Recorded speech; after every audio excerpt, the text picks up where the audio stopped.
Hello everyone, welcome to this final video of section 1 of Microsoft Excel tutorial.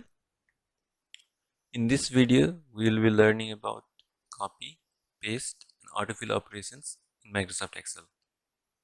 As you all can see, I prepared a little example for you. We have products in column A, price in column B and quantity in column C. Now what we want to do here is we want to calculate the total in column D. And for this we are going to do price times quantity using the formula that we learned in previous video.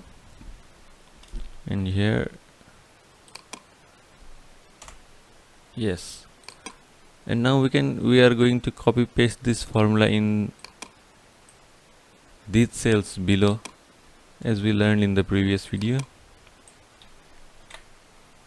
Yes, and now what we want to do is we want to calculate the grand total in this cell D7. And in previous video we learned to use the AutoSum function, and here I am going to show you a little shortcut method of doing the AutoSum. What we can do is we can type Alt and equal in our keyboard and automatically the Excel will execute the function AutoSum. So we want to copy this grand total in a different cell. So what we do is we select the grand total and hit Ctrl C in our keyboard. Then we select the desired cell and we hit Ctrl V. So what happened here is when we copied these two cells and pasted them here, the grand total was copied as it is because it is a text. But what we have in cell D7 is a formula. So what was copied in cell J7 also is a formula. And since Excel uses relative cell reference, the AutoSum function D2 to D6 was changed into AutoSum function J2 to J6. So what came here is the value 0. So in such cases what we can do is we can copy this cell by hitting Ctrl C as before, and when we are about to paste them, what we can do is we can right click on the cell, and as you can see we have got paste options here. So what we can do is we can paste values in this way. Do you know that we can also transpose the values in Microsoft Excel? So what we want to do now is we want to copy these products and prices hitting the Ctrl C button, but while pasting what we need is we want the data horizontally. So what we do is we right click on a cell, then as you can see we have got paste special option here.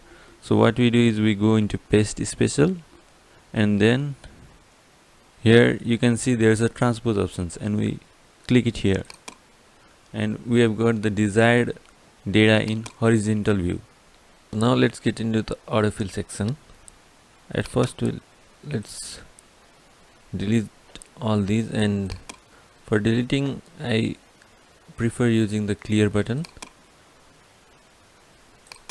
as it clears all the formatting and all the data in cells. Now let's take a quick example of the autofill. First let us delete all these data, and what you are going to do is we are going to drag this green button. This is how we learned in the previous video also, and instead of dragging this green button we can also double click here in the bottom of the box, and in this way also we can get the desired data. And you might be curious how long the data goes. Well, the data goes unless it finds some blank cells. For example, we might have commodity F, price 100 and quantity 25 in 9th row. Now let us delete all these and let us use autofill. As you can see, the autofill stopped when it encountered a blank row, So while using autofill, we should keep in mind that we must omit any blank row before using this operation. Now let's take a little example of different types of autofill. In the first column we have got Monday.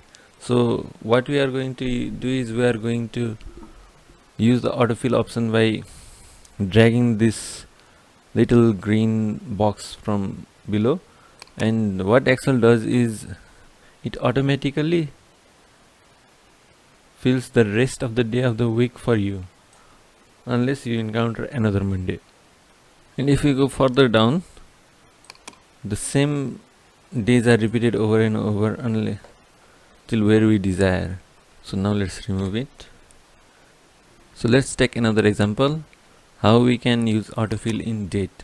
So as you all can see, we have got a date here, that's 1st January of 2019, and what Excel does is it recognizes date in American format. That means it recognizes date in the format of month, day, then year. So when we drag this down, we can get what we can get is the consecutive days of the January of 2019. Now let's move over to the next example. The next example, we have got month, and as you can see we have written January, February. So what happens when we drag this down, then Excel automatically writes over the next month of the year for us. So Excel not only recognizes the full form of the month but also abbreviations of the month, and when we drag down from Jan, then we can get abbreviated form of the months. So in the next example, let's see how we can get the consecutive dates of different month.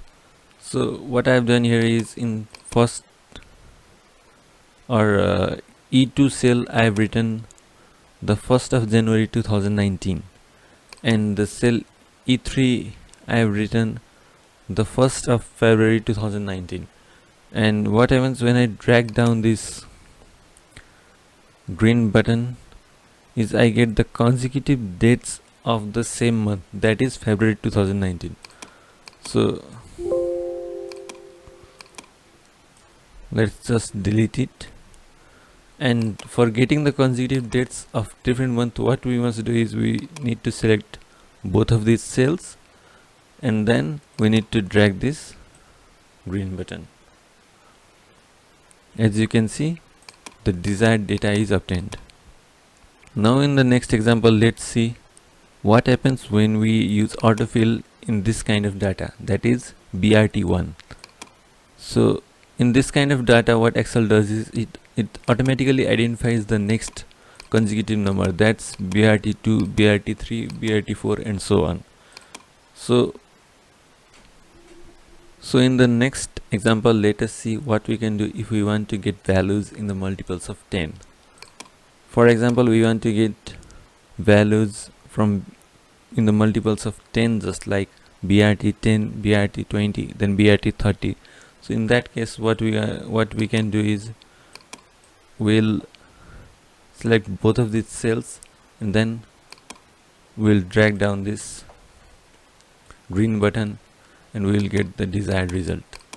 Thank you everyone for sticking to this course of Microsoft Excel, and congratulations for completing the first section of this course. Now in the second section of this course, we'll learn about the data fundamentals. That section is particularly going to be focused on data types and different data relations. So see you in the next section.